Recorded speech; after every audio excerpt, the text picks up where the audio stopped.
എനിക്ക് നീരസം. മടങ്ങേണ്ട സമയമായി തുടങ്ങി.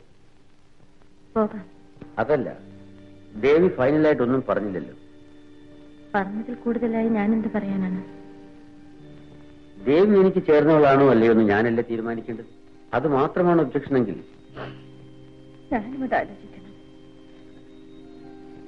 എന്റെ ചരിത്രം എനിക്ക് അറിയും. അതൊക്കെ എനിക്കും അറിയാം.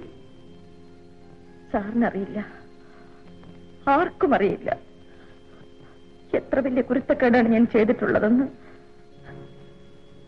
അച്ഛന്റെ അമ്മയുടെ മുഖത്ത് ഞാൻ കരുതിച്ചു. എന്നെ വിവാഹം ചെയ്യാൻ വന്ന ഒരു നല്ല മനുഷ്യനെ അവമാനപ്പെടുത്തി കല്യാണത്തിന്റെ തലേ ദിവസം കൊള്ളരുതാത്തൊരു മനുഷ്യന്റെ കൂടെ ആരും അറിയാതെ ഒളിച്ചോടിപ്പോയ മഹാപാപിയാണ് ഞാൻ. അത്രയല്ലേ ഉള്ളൂ. അത് സാരമില്ല. ഉണ്ട് സാർ, സാരമുണ്ട്. അതെനിക്കല്ലേ തോന്നേണ്ടത്. തറവാട്ടിൽ കയറ്റാൻ കൊള്ളരുതാത്തവളാണ് ഞാൻ. അതെനിക്ക് പൂർണ്ണ ബോധ്യമുണ്ട്. സാറിന്റെ അമ്മയുടെ മുൻപിൽ വന്ന് നിൽക്കാൻ എനിക്ക് യോഗ്യതയില്ല. അതിനെനിക്ക് ധൈര്യം വരില്ല. ആ പേടി വേണ്ട. എന്റെ അമ്മ ദേവിയെ പൂർണ്ണ മനസ്സോടെ സ്വീകരിക്കും. അത് ഉറപ്പാണ്. ഈ കഥ കേട്ടിട്ടും ഇല്ല സാർ, അതുണ്ടാവില്ല. എന്റെ അമ്മ അറിയാഞ്ഞിട്ടാണ്. അങ്ങനെ ഒരു സംശയമേ വേണ്ട. തീർച്ച അങ്ങനെ ചെയ്യുകയാണെങ്കിൽ അമ്മ മകനോട് കാണിക്കുന്ന വിട്ടുവീഴ്ചയായിരിക്കും. അതുകൊണ്ട് കാര്യമില്ല. നമുക്ക് പോകാം സാർ. വെയിറ്റ്. ദേവി പറഞ്ഞത് ദേവി തന്നെ വിശ്വസിക്കുന്നില്ല. പറഞ്ഞത് അവസാനത്തെ വാക്കായി ഞാൻ എടുത്തിട്ടില്ല.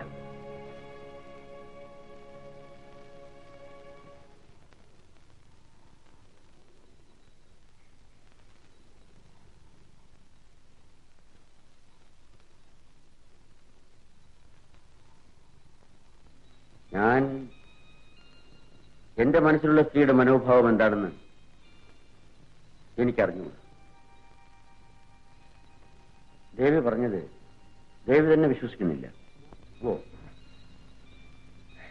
പറഞ്ഞത് അവസാനത്തെ വാക്കായി ഞാൻ എടുത്തിട്ടില്ല.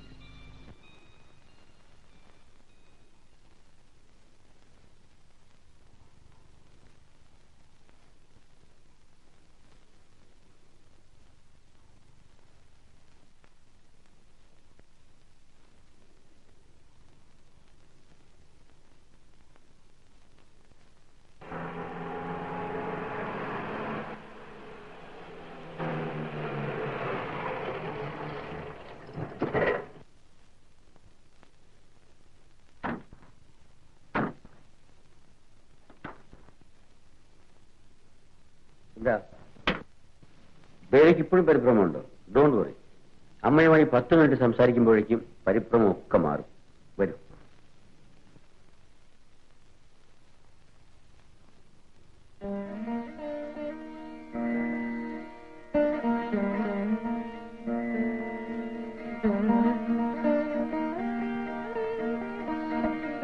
ദേവി ഇരിക്കും. ഞാൻ അമ്മയെ വിളിച്ചുകൊണ്ട് വരാം.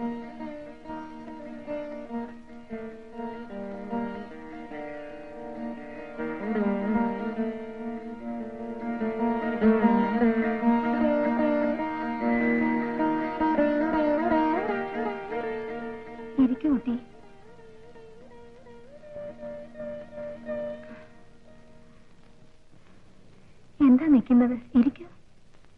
അമ്മയും ദേവി ഇരുന്ന് സംസാരിക്കും. ഞാനൊന്ന് കറങ്ങിയിട്ട് വരാം. ഒരു അരമണിക്കൂറിനുള്ളിൽ.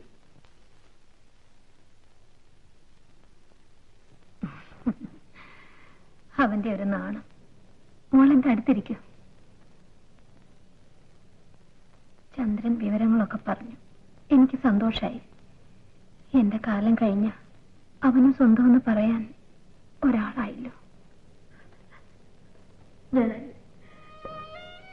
എനിക്കറിയാം എനിക്കതിന് അർഹതയില്ലെന്ന്. എന്റെ പേരിൽ എന്തെങ്കിലും തെറ്റുണ്ടെങ്കിൽ അമ്മ എന്നോട് ക്ഷമിക്കണം. മോൾ എന്തിനാ പറയാൻ?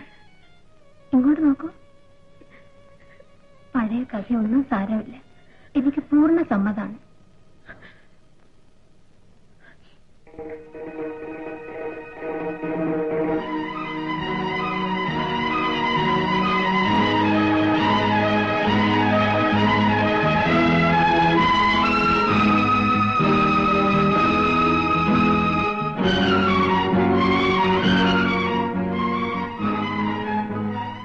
ടീച്ചറോ? അപ്പോ അദ്ദേഹം? അതെ, രാമേന്ദ്രൻ ഒന്നും പറഞ്ഞിരുന്നില്ലേ?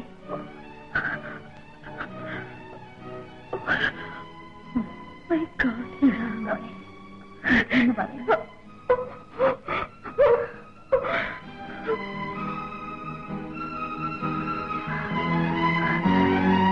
അമ്മിണി, കുട്ടപ്പ, ആരുമില്ലേ അവിടെ?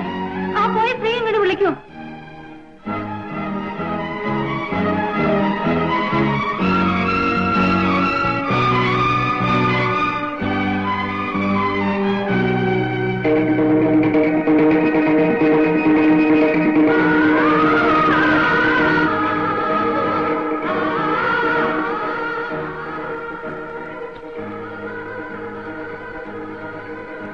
പഴയ കഥയൊന്നും സാരമില്ല.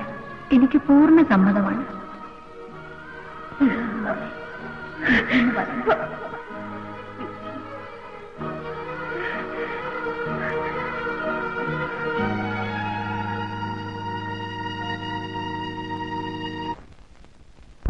എന്നാലും ദേവിക്ക് ഇതേവരെ ഒരു സംശയവും തോന്നിയില്ലല്ലോ എന്ന് ആലോചിച്ചിട്ട് എനിക്ക് അത്ഭുതം തോന്നുന്നു. ഞാനിങ്ങനെ സംശയിക്കാനാ പ്രേമ? 10-12 കൊല്ലം മുമ്പ് കഷ്ടിച്ചിരുന്നോട്ടം കണ്ടതല്ലേ ഉള്ളൂ. അന്നാണെങ്കിൽ മനസ്സ് നിറയെ വെറുപ്പായിരുന്നു. ശരിക്കൊന്നും നോക്കിയത് പോലുമില്ല. ഏതായാലും എനിക്കൊന്നേ പറയാനുള്ളൂ. നല്ലതുപോലെ ആലോചിച്ച് ഒരു തീരുമാനം എടുക്കാവൂ. തൽക്കാലത്തെ മനോവിഷമം കൊണ്ട് എന്തെങ്കിലും നിശ്ചയിച്ചിട്ട് പിന്നെ പശ്ചാത്തപിക്കാൻ ഇടവരരുത്. എനിക്ക് കൂടുതലൊന്നും ആലോചിക്കാനില്ല. കൂടുതൽ ആലോചിച്ചാൽ ഭ്രാന്ത് പിടിക്കും. അത്രേ ഉള്ളു പറയാൻ.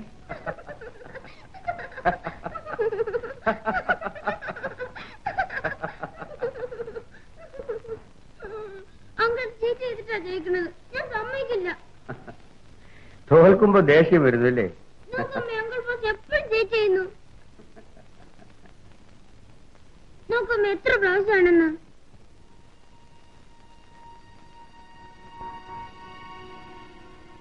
എന്തോ എന്റെ കൂടെ ഒന്ന് വരും. ഇത്തിരി ജോലി. എന്ത് ജോലിയാ? വരി പറയാം.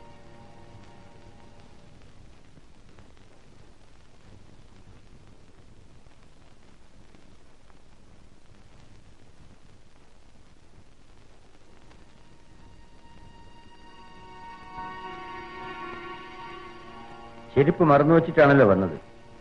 അത് കൊണ്ടുതരാൻ വന്നത്.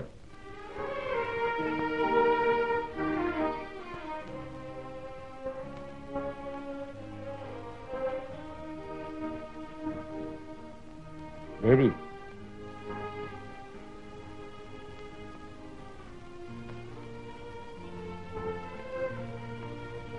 I am sorry. ഇങ്ങനെ പകരം പോക്കേണ്ടിയിരുന്നില്ല. പകരം പോക്കുകയോ? പണ്ട് ഞാൻ ചെയ്ത തെറ്റിന്. എന്താ ദേവി പറയുന്നത്? No no. അതെ, അത് തന്നെയാണ്. അല്ലെങ്കിൽ അറിഞ്ഞിരുന്നിട്ടും ഒരു വാക്ക്, ഒരു സൂചന. ദേവി തെറ്റിദ്ധരിക്കുകയാണ്. ഞാൻ അറിഞ്ഞിരുന്നേയില്ല. ഒരാഴ്ച മുമ്പാണ് ഞാൻ മനസ്സിലാക്കി. അപ്പോഴേക്കും വൈകിപ്പോയി. അങ്ങനെയാണെങ്കിൽ അറിഞ്ഞപ്പോൾ പറയാമായിരുന്നു. അറ്റ്ലീസ്റ്റ് അമ്മയെ കാണാൻ പോകുന്നതിന് മുൻപ്. ഇത് വലിയ ചതിവായിപ്പോയി. ചതിവോ?